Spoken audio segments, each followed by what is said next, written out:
वर्तमान की दुनिया के दोस्तों नमस्कार, मैं अखिलेश कुमार। आज हम बात करेंगे यूपीएससी सीएससी 2024 सामान्य अध्ययन प्रथम प्रश्न पत्र के प्रश्न संख्या 8 की। यह प्रश्न है, लैंगिक समानता, लैंगिक निष्पक्षता एवं महिला सशक्तिकरण के बीच अंतर को स्पष्ट कीजिए।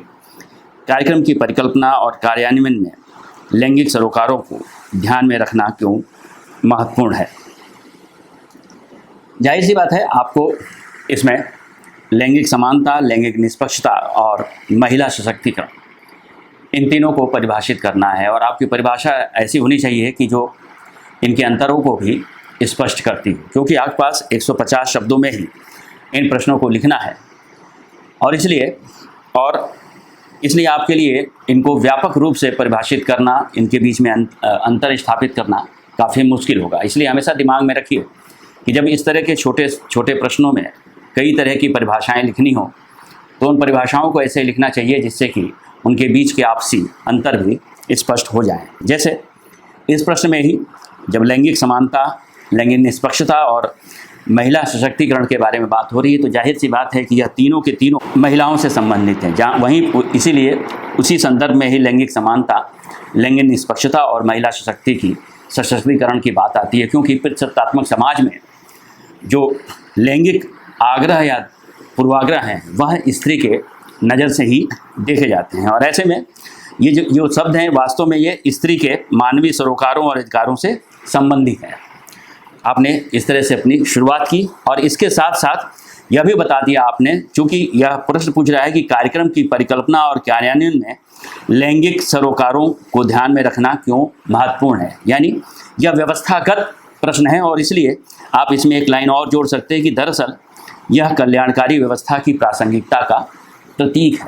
कोई भी कल्याणकारी व्यवस्था तभी प्रासंगिक है जब वह अपने समाज के यानी अपनी व्यवस्था के विभिन्न पक्षों, जिसमें कि नागरिक एक महत्वपूर्ण पक्ष है, उस नागरिक में जेंडर, जात, धर्म या विभिन्न आधारों पर किसी भी तरह के गैर भेदभावकारी नीतियों के साथ एक समान नागरिक के एक समान अधिकारों के साथ जब सबका पक्ष समुचित रूप से रखा जाए और सबके अधिकार समुचित रूप से सुरक्षित रखे जाएं, तभी दरअसल एक कल्याणकारी व्यवस्था की स्थापना हो सकती है। और ऐसे में यह शब्द भी किसी भी कल्याणकारी व्यवस्था की प्रासंगिकता को तभी सुनिश्चित करते हैं जब अगर स्त्री के संदर्भ में सोचें तो उसमें लैंगिक समानता हो, लैंगिक निष्पक्षता हो और महिला सशक्तिकरण का भी पक्ष हो, यानी महिलाओं को आगे बढ़ने के लिए उनको अवसर प्रदान करने के संदर्भ में भी हो। फिलहाल लैंगिक समानता के बारे में जब आप लिखेंगे तो लैंगिक समानता से आशय स्त्री पुरुष के बीच समान अधिकार, अवसर और संसाधनों की उपलब्धता है।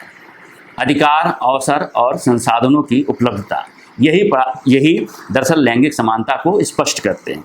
और जब लैंगिक निष्पक्षता की बात की जाती है यानी बिना किसी लैंगिक भेदभाव के अवसरों की समानता मिले और राज्य के संसाधनों का न्यायपूर्ण वितरण मिले, अर्थात लैंगिक समानता उसका एक पैसिव फॉर्म है और लैंगिक निष्पक्षता जो है वो उसका एक एक्टिव फॉर्म है। यानी व्यवहारिक स्थिति में एक सैद्धांतिक स्थिति है कि स्त्री पुरुष के बीच समान अधिकार होने चाहिए, उसके अवसर होने चाहिए और संसाधनों की उपलब्धता होनी चाहिए। उसकी यह एक सामान्य स्थिति है। व्यवहारिक स्थिति इसकी क्या है कि वह सिर्फ अधिकार, अवसर और संसाधनों की का सिद्धांत ही नहीं होना चाहिए, बल्कि वो व्यवहारिक, यानी जो लैंगिक निष्पक्षता का जो कॉन्सेप्ट है वह सिर्फ सैद्धांतिक नहीं है बल्कि उसमें व्यवहार भी जुड़ा हुआ है। यानी बिना किसी लैंगिक भेदभाव के अवसरों की समानता प्राप्त हो और राज्य के संसाधनों का न्यायपूर्ण वितरण भी सुनिश्चित होना चाहिए। इससे आप देखते हैं कि लैंगिक समानता और लैंगिक निष्पक्षता के बीच में जो अंतर स्पष्ट करना था वह अंतर भी स्पष्ट हो गया। और तीसरी बात जो है वो महिला सशक्तिकरण की है, यानी कि महिला सशक्तिकरण एक ऐसी प्रक्रिया है जिसका उद्देश्य महिलाओं को चुनाव करने, संसाधनों तक पहुंच बनाने और जीवन पर नियंत्रण रखने का अधिकार देना है। यह किसी भी पक्ष के लिए, समाज के किसी भी ऐसे वंचित तबके के लिए, चाहे वो स्त्री हो या दलित हो या समाज का पिछड़ा हुआ वर्ग हो या कोई और वर्ग हो, वह तब तक नहीं सक्षम हो सकता जब तक कि उसे संसाधनों तक उसकी पहुंच ना हो, जब तक उसे अपने जीवन को नियंत्रण करने का अधिकार ना हो, यानी अपने जीवन पर उसका नियंत्रण ना हो, और जब तक कि वह चुनाव करने की स्वतंत्रता ना हो। यह तीनों चीज़ें जब यह रहेंगी तो वह सशक्तिकरण की स्थिति है, और स्त्री के संदर्भ में यह स्थिति महिला सशक्तिकरण की स्थिति है। जब आप इस तरह से लिखते हैं तो आप इसमें तीनों के बीच के अंतर को भी स्पष्ट करते हैं। और उसके बाद का जो प्रश्न का जो अगला सिरा है, यानी अगला पक्ष है कि कार्यक्रम की परिकल्पना और कार्यान्वयन में लैंगिक सरोकारों को ध्यान में रखना क्यों महत्वपूर्ण है।